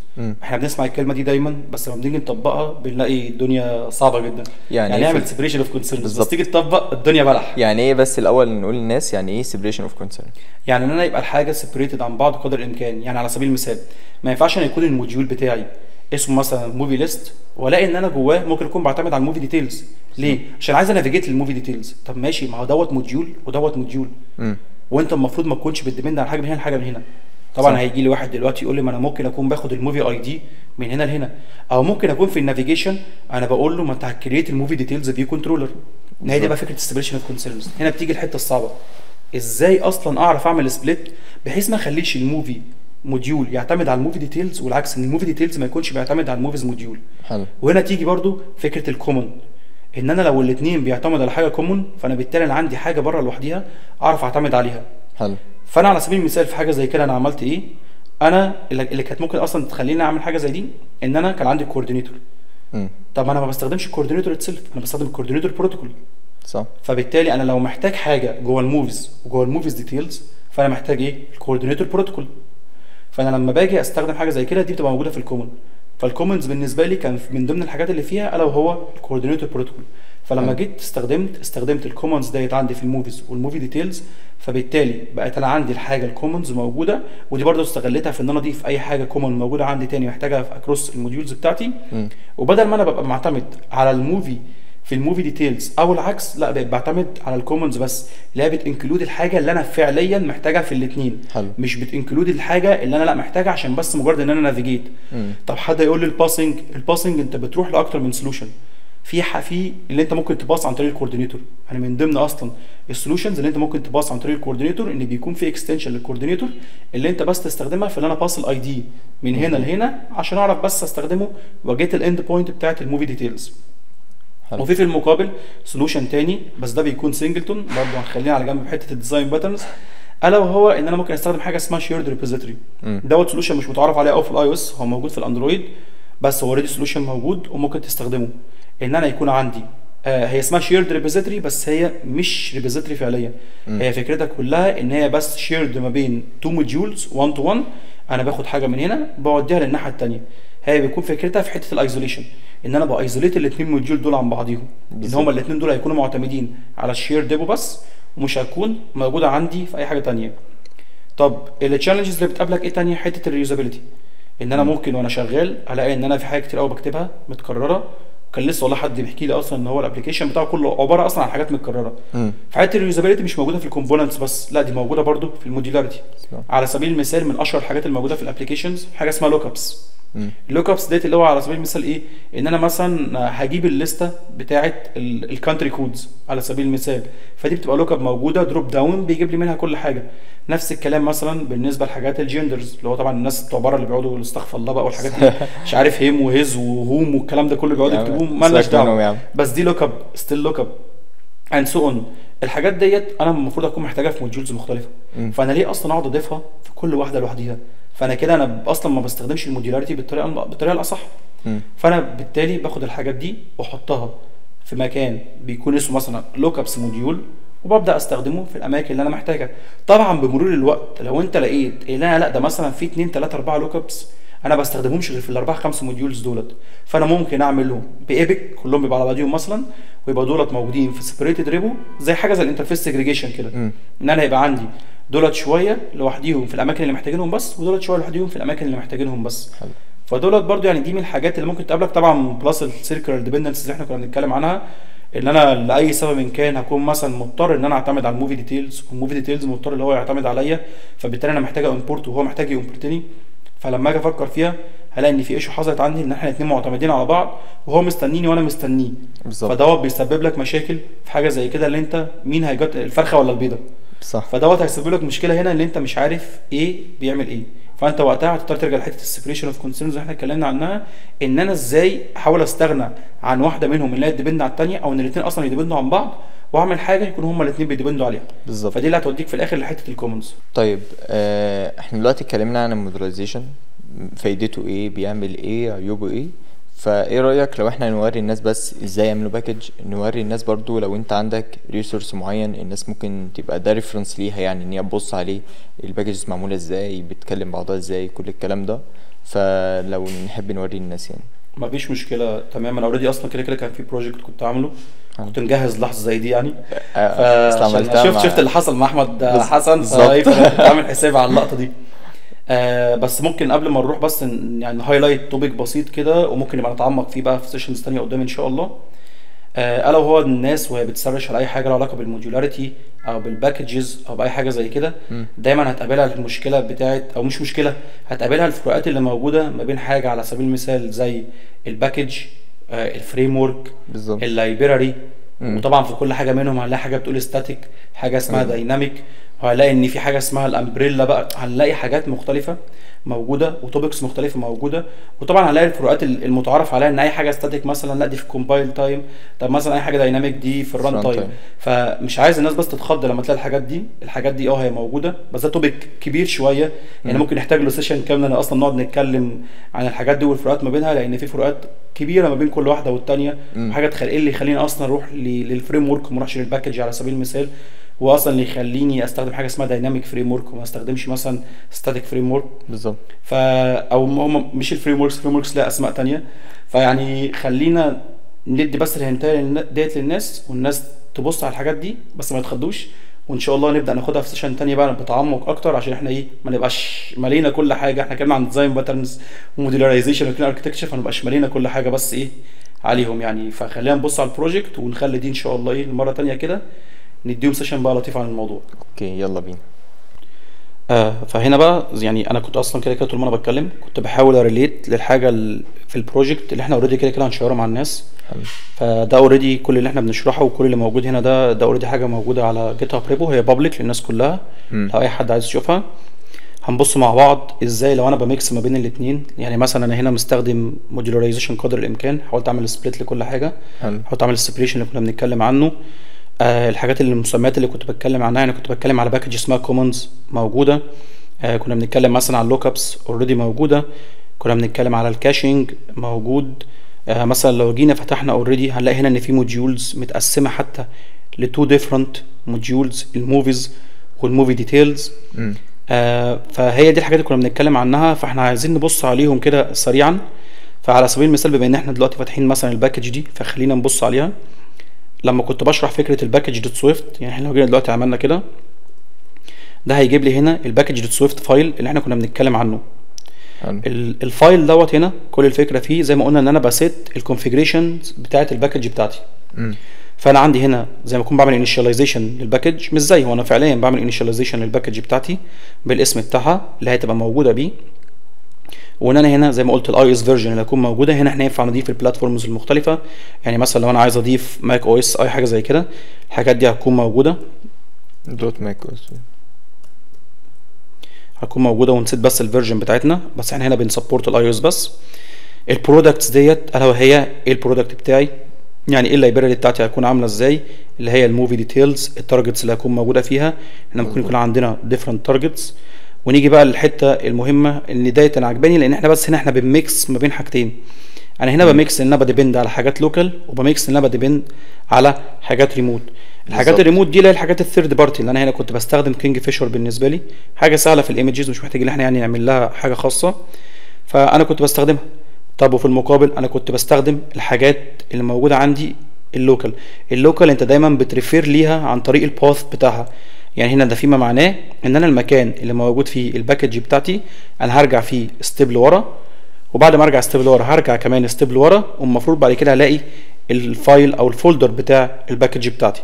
فانا هنا بديبند على النتورك، الموفيز لوك ابس والكومنز. مظبوط. وباجي هنا في التارجتس ان انا بديبند على التارجتس بتاعتي. فالتارجت بتاعي اوريدي هو اسمه موفي ديتيلز موديول، والموفي ديتيلز موديول دوت بيديبند على نفس الكلام دوت، بس انا اوريدي فوق عامل لهم زي سيت اب باسمائهم، فهو بياخد النيمنج دي دايركتلي هنا، مش محتاج ان انا اقعد اغير فيهم او اقعد اكتب الريسورسز بتاعتهم، سوري الريفرنس ثانيه ريفرنسز، ولا اللي هي الاماكن بتاعهم عندي في في في الفولدر بتاعي مره تانية، فانا مش محتاج اخد ده مره تانية واحطه هنا، لا انا كل اللي محتاجه بس ان انا اضيف النيم بتاعها. وده كان بيسبب معايا على فكره اول مره خالص عملت الباكج، فكنت انا بعمل دوت باكج اللي موجوده، بس كنت بنسى احطها في الديبندنسز اللي موجوده تحت، بنسى احط الاسم. هو على فكره انت مش هيشوفها. انت كمان الحاجه الحلوه ان انت كمان ممكن تغير الاسماء دي لو انت عايز، يعني انت ممكن وانت شغال، بس انا مش متذكر اول طريقه دلوقتي، احنا برضو ما بنحفظش الحاجات دي في الاول وفي الاخر. في طريقه اللي انت ممكن تضيف هنا نيم كاستمايزد ليها، وتبدا تستخدم النيم دوت هنا، فدوت برضو بحيث بيسهل عليك بعد كده وانت بتماب لحاجه زي كده. نفس الكلام في التست تارجت، فاحنا برضو هنا عندنا التست تارجت زي ما قلنا، وده الجزء بتاع الكوبي ريسورسز اللي انا قلت عليه، عشان انا لو عايز اضيف تيستنج ليه، فانا بالتالي بيكون عندي سم ريسورسز بيكون موجوده في التستنج، فانا محتاج اعمل لها كوبي عشان تكون موجوده عندي while using التستنج، الا وهي على سبيل المثال الجيسون فايلز اللي احنا بنستخدمها في الموكينج بالظبط. فدوت ده الكلام ده جميل جدا دوت بالنسبه للباكج اتسيلف. طب الكلام ده بيماب لايه هنا؟ برضو كنا ذكرنا واحنا بنتكلم ان في عندنا سورسز وفي عندنا تيستس، فبالتالي السورسز بيكون موجود فيها الفولدر المين بتاعي، وزي ما قلنا بالظبط سبحان الله يعني الداتا الدومين البرزنتيشن، فبيكون عندي كل حاجه موجوده. انا طبعا هنا بستخدم فاكتوري، بستخدمه بطريقه مختلفه شويه يعني، فعشان كده احنا بنعمل حاجه الجينيريك زي ما قلنا، هي دي اوريدي الحاجه اللي احنا عارفينها يعني فوائدها ايه. فده الفكره اللي كنا بنتكلم عنها. فبالتالي احنا لما نيجي نشوف هنلاقي ان انا في الاخر هنا بستخدم الكومنز في حته الكوردينيتور، فانا بالتالي كل اللي بعمله بقى عندي في الموديولز بتاعتي او في الكور بروجكت بقى، اللي هو لما نيجي هنا برضو هنلاقي ان انا هنا بستخدم الكوردينيتور عادي، باجي بعمل الامبلمنتيشن بتاعه، وببدا بقى ابني النافيجيشن بتاعي عن طريق النافيجيشن كنترولر اللي احنا قلنا عليه، وابدا بقى هنا ابدا ادي الانيشاليزيشن بتاعي، سواء الفانكشن بتاعت الستارت دي في الغالب احنا كنا نسينا نذكرها لما كنا بنتكلم على الكوردينيتور، او على السيت روت فيو كنترولر، دي طبعا هتختلف يعني. الكوردينيتور ده برضو مش كامل، لان احنا ممكن لو انا عندي اوثنتيكيشن الموضوع يبقى مختلف، ممكن لو انا مثلا عندي حاجات تانية تكون موجوده زي التاب بار، التاب بار برضه هيخليني اعمل كاستمايزيشن اكتر في حته الكوردينيتور، ودي من التشالنجز اللي بتكون موجوده في حته الكوردينيتور تحديدا التاب بار. يعني التاب بار انا كنت لسه بدسكس مع حد من زمايلي، كنا بنتكلم عن حته ان التاب بار اصلا ممكن يكون مسبب مشكله تحديدا مع سويفت يو اي ويو اي كيت، لان انت هو ما بيبقاش شايف هو هيستخدم انهي، فدي بتسبب برضه مشكله في حته الكوردينيتور. فدي ان شاء الله يعني ممكن نبقى نعمل لها ابديت قدام ونضيف فيها حته التاب بار. فدوت فكره الكوردينيتور اللي احنا كنا بنتكلم عنها. فبالتالي الكوردينيتور هنا بقى هو اللي بيعتمد على الموفيز موديول والموفي ديتيلز موديول، لان دوت كده كده عندنا في الكور بروجكت، فهو بقى بيعتمد على الاثنين دولت. وزي ما خدنا بالنا ان لا في الموفي موديول والموفي ديتيلز موديول ما حدش فيهم بيعتمد على الثاني، احنا دولت هنا موجودين بس بشكل سوري جوه الموديولز، احنا ممكن نشيلهم عادي يبقى كل واحد منهم شغال لوحده من غير ما يكون في اي مشاكل. ودي حاجه من الحاجات اصلا اللي بناخد بالنا منها لو انا عايز اثبت لنفسي انا كده عملت سيبريشن اوف كونسيرن صح ولا لا، ان انا لو خدت الموديول دوت مستقل بذاته وحطيته في مكان تاني هيشتغل زي ما هو ولا مش هيشتغل بالظبط صح. فهي دي فكره اصلا حته بتاع السيبريشن اوف كونسيرنز او الموديولاريزيشن. فدوت كده يعني الابلكيشن هو اوريدي هيكون موجود، هو موجود على جيت هاب، فان شاء الله هنشيره برده معاكم. طب لو انا بقى على سبيل المثال بس باكج كده ونحط فيها يعني نستدعي فيها سواء مثلا كينج فيشر او موديول من اللي موجودين عندك في الابلكيشن، ونشوف بس ازاي يعني هتقدر تاكسس من ده. ماشي. احنا في الطبيعه اصلا لما بنيجي كده نشتغل بنيجي بنقول نيو، ونيجي نقول فين النيو، وبنيجي هنا بنقول لهم عايزين نيو باكج. وبعد كده هو بيقول لك انت عايز تختار، احنا هنا بنختار اللايبراري زي ما قلنا. الفروقات دي ان شاء الله نبقى نتكلم عنها قدام. ماشي. احنا ما عندناش لسه سوفت تيستنج، مالناش دعوه، خلينا في اكسي تيست. وهنيجي بقى هنا هو بيقول لك انت عايز تكريت جيت ريبوزيتوري على الماك ولا لا. وكمان في نفس الوقت من الحاجات الحلوه في الاول لو انت بتضيف اوريدي الباكج ديت، فانت هنا بيجيب لك لو انت عايز تضيفها لاي بروجكت او ورك سبيس ولا مش عايز تضيفها لاي بروجكت او ورك سبيس. فاحنا ممكن نقول له تمام احنا ممكن نخليها عشان بس مش هنضيف لها جيت ريبوزيتوري حاليا، ممكن نقول له احنا عايزين نضيفها على الموفيز ليست بتاعنا ونقول له اعمل كرييت. احنا هنسيبها زي ما هي كده بنفس الاسم يعني حاليا ماي لايبراري، طبعا الاسم ده مش ريكومندد فتمام. وانا اللي بعمله ان انا ممكن اخد الحاجه اللي عندي كوبي بيست اضيفها هنا. يعني على سبيل المثال انا مثلا عايز اكون جواها بعتمد مثلا على حاجه من اي حاجه من اللي موجودين هنا. يعني نيجي مثلا للموديولز فور اكزامبل، خلينا كده نقفل الماي لايبراري دي دلوقتي، ونيجي كده هنا ونقول له على الموديولز.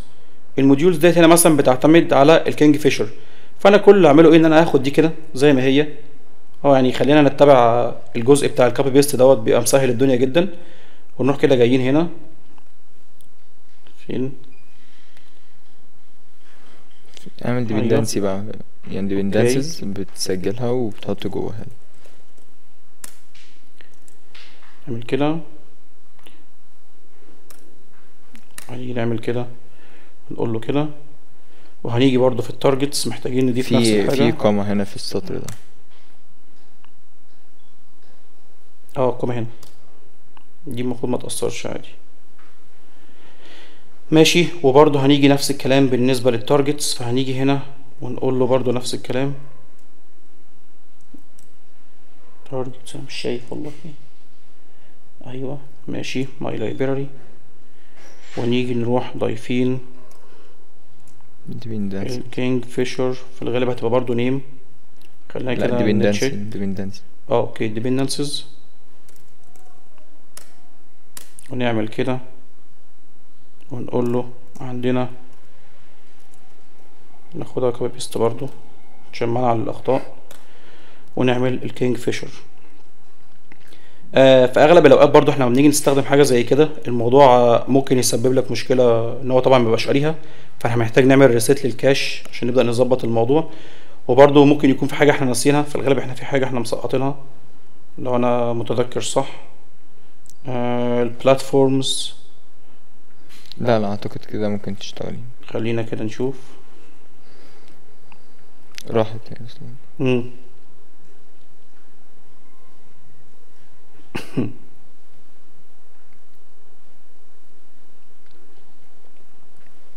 طبعا فكره اللي احنا شايفين هنا الباكج ديبندنس بتاعتنا او الباكج دوت سويفت بتاعنا، شايفينه اللي هو فايل هادي وجميل وقليل جدا. ان شاء الله لما ربنا يكرم الناس وده يشتغل على بروجكت كبير شويه، فانت هتشوف هنا كميه لاينز غير عاديه. دوت طبعا لو انت بتستخدم كله في نفس المكان، فانت هتلاقي ان انت مكان واحد يكون بيديبند على باكجز كتيره جدا جدا. بالظبط. لكن في المقابل لو احنا عاملين سيبريشن، فالى حد ما كل واحد منهم هيكون في بس شويه لاينز صغيرين بناء على الديبندنسز بتاعتنا. بس احنا برضو كده كده لما نفكر فيها، انت لكل واحده انت بتضيف ديبندنسي، كل واحده انت بتضيف برضو في التارجت. ويا حبذا بقى لو التست تارجت كمان هيكون بيعتمد على حاجه في الديبندنسز ديت، فانت مضطر تضيفها. فانت هتلاقي نفسك اللي انت مع الوقت بتبدا تضيف حاجه، يعني الحاجه الواحده بتماب لثلاث اربع حاجات بالظبط. فدوت بس اللي بيزود عدد اللاينز. فبس كده على ما اظن احنا في حاجه تانية كنا ذكرناها برضو ما قلناش هنا، ولا كده كله تمام؟ اعتقد كده يعني تمام ان شاء الله، يعني باذن الله. وهنحط للناس اللينك بتاع ريبو ده على جيت هاب، هحطهم لهم في الديسكريبشن، بحيث ان هم لو حابين يدخلوا على البروجكت ده ويشوفوا بنفسهم يعني الموضوع بيتقسم ازاي، حابين يلعبوا فيه شويه يقعدوا يلعبوا وهكذا. كده كده يعني ممكن الناس تفورك وتبدا تشتغل على اي حاجه. وكده كده البروجكت ده ابديتد، يعني على سبيل المثال الموفيز كاشنج ديت هتلاقوها حاجه معفنه قوي هنا، يعني الاعتراف بالحق فضيله يا شباب، يعني مفيش مشكله. فهتلاقوها حاجه هنا لا معفنه جدا. انا حاليا شغال على واحده جينيريك، ودي في الغالب هتجاب بوشد في خلال كام يوم الجايين. فهو كده كده هو ابديتد باستمراريه، يعني مش مجرد ان انا عملت حاجه ورميتها. فعشان كده هتلاقوا ان هو ان شاء الله ابديتد باستمراريه. بيلد سكسيدد الحمد لله، فمعنى كده اللي هو شغال تمام يعني. فكان نقدر نروح نعمل بقى في الفايل عادي عندنا في السورس، ونعمل امبورت لا في اي مكان. انا اقصد يعني في جوه اللايبراري نفسها، ماي لايبراري. تعالى كده مثلا في السورسز ماي لايبراري، نيجي هنا كده مثلا امبورت الكينج فيشر، نعمل مثلا اي حاجه نقول له امبورت كينج فيشر. ممكن كمان نستخدم بقى نعمل كلاس ونستخدم فيه كي اف دوت ونشوف بقى تبقى شغاله ازاي. بس هو كده كده طالما ما طلعليش ايرور هنا ان هو زعلان، فانا كده اللي هو شغال تمام. لا خلاص هو كده ان شاء الله تمام يعني. طيب بس يعني. يلا بينا نرجع بقى تاني. يلا. طيب شكرا على الاكزامبل والديمو اللي انت عامله، وان شاء الله يعني الناس تستفاد منه، وشكرا على وجودك معانا. بس قبل ما نقفل كده كنا في لعبة كده بنلعبها، وهي ان انا بسألك سؤالين بصوت قوي. اول سؤال، كنت هتشتغل ايه لو ما كنتش iOS developer؟ الاسئله الصعبه دي ما تقلقش، مش هقول لك فلاح واجيب بقرتين وكده يعني. مش الطموح بتاعتي دي. طب بس حلو. هو فعلا ما فيش حاجه في دماغي معينه يعني، ما جاش في دماغي لو انا مش اي او اس هشتغل ايه. فلاتر. اه انت قصدك، لا انا قصدك في المجال لا عموما لا، انا اقصد يعني. بره المجال يعني، بس انت لا بتمسكهم الصراحه على الفيسبوك لا بتوع والله فلاتر. والله كلهم صحابي والله، هم عارفين كده كلهم حبايبي يعني، هم كلهم يعني اي حد، ما اظنش هم يشوفوني عشان ده اي او اس، بس هم كلهم يعني حبايبي كده كده. هو بس المشكله في الشغل اللي بينزل لهم بيبقى مشاكل شويه في ايوه الحاجات اللي بالظبط. بتنزل. اسعارهم حلوه ان شاء اه يا الله. باشا، ده الواحد ب 2000 الحسابات وجبه كمان يعني ويروقوا عليه. حلو. طيب مم. فكر شويه كده، ممكن تجيب اي حاجه يعني. انت يعني ما فكرتش اصلا انت يعني ممكن بعد كام سنه خلاص انا تعبت من المجال ده فانا هروح اشوف حاجه لا تانية ربنا يكرمنا نعرف نفتح الشركه بقى، يعني ايه المشكله؟ في نفس المجال برضه؟ اه في نفس المجال، ما انت هتفتح شركه ليه في مجال تاني؟ ما انت عندك دلوقتي المقدره، انت بالعكس انت حلو. بقيت عارف السوق، عارف كوميونيكيشنز، فده يساعدك اللي انت بقى تتوكل على الله. طب خلاص زي الفل. طيب اول راتب خدته من المجال كان ايه من اي او اس؟ اول راتب خدته من الاي او اس كان 3000 جنيه. يعني كان في سنه كانت كام؟ انترن في شركه معفنه ما بحبهاش. طب ما انترن بيديك فلوس حلوه. بس هي كانت شركه معفنه ما كنتش بحبها لاسباب مش هينفع اقولها عشان ده هيدين الشركه جامد أوي. هيبهدل الدنيا يعني. ف... فبلاش نتكلم عن الموضوع ده.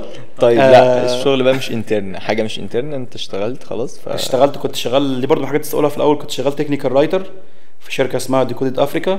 مم. كنت بكتب الارتكل، كنت باخد على الارتكل الواحده $300. والله. اه دي كانت حلو ما اول شاء الله. حاجه كانت اساسيه يعني في المجال. كنت طبعا بكتب ارتكل كل شهر، ده كان بناء على طلبهم يعني، بس $300 ما كانش الواحد يعني، ما كان الدولارات دي بالنسبه له كانت حاجه مبهمه، ما كانش يعرف ايه ده. ايوه بالظبط. فكانت نصيب يعني. طيب. وبرضه يعني هقول حاجه اخيره، اصل الشغل ده كان جاي لي من فورمه معفنه كانت موجوده على الفيسبوك لبيج عليها 3 أو 4 فولورز، فممكن اي حد يشوف ان ده حاجه سبام. فبرضه دي نصيحه للناس يعني، لا أيوة. انت توكل على الله وربنا يستر يعني، بس ممكن الموضوع يجيب لك مصلحه. والله هي بتبقى ارزاق يعني في الاول وفي الاخر يعني. الحمد لله. الحمد لله. والله انت كنت منورنا النهارده، وان شاء الله نشوفك في حلقات تانية ونتكلم عن حاجات تانية وبتفاصيل اكتر. وان شاء الله يعني نحاول بقى ما تتاخرش على الناس على اليوتيوب. والله بحاول، بس يا ربنا يعلم يعني. إن شاء انا الله. اتبسطت جدا جدا معاك يا عماد، وبصراحه اتشرفت جدا جدا بالحلقه دي وبالشباب اللي ورا الكاميرا اللي تعبانين معانا الله يعني يخليك. وطلع عينيهم معانا. كلهم والله يعني شباب تعبانه، وعطله جاي معايا وبينام. اه عطله، انا حي عطله برضه عشان ما يزعلش مننا يعني. و يعني بس اتمنى الناس تستفاد باي حاجه ولو كانت بسيطه يعني من السيشن، وكل سنه واحنا طيبين يعني، والناس كلها طيبين وبخير. يا رب يا رب ان شاء الله. طيب احنا مبسوطين ان احنا كنا معاكم، وان شاء الله تكونوا شفتوا الحلقات اللي فاتت. لو ما شفتهاش روحوا شوفوها، في 3 حلقات نزلوا. ونشوفكم ان شاء الله في حلقات تانية مع ناس جامدين قوي في مجال اي او اس ومجال التك عموما. استنونا، وانا احمد عماد، وده بودكاست الكودكاست. باي.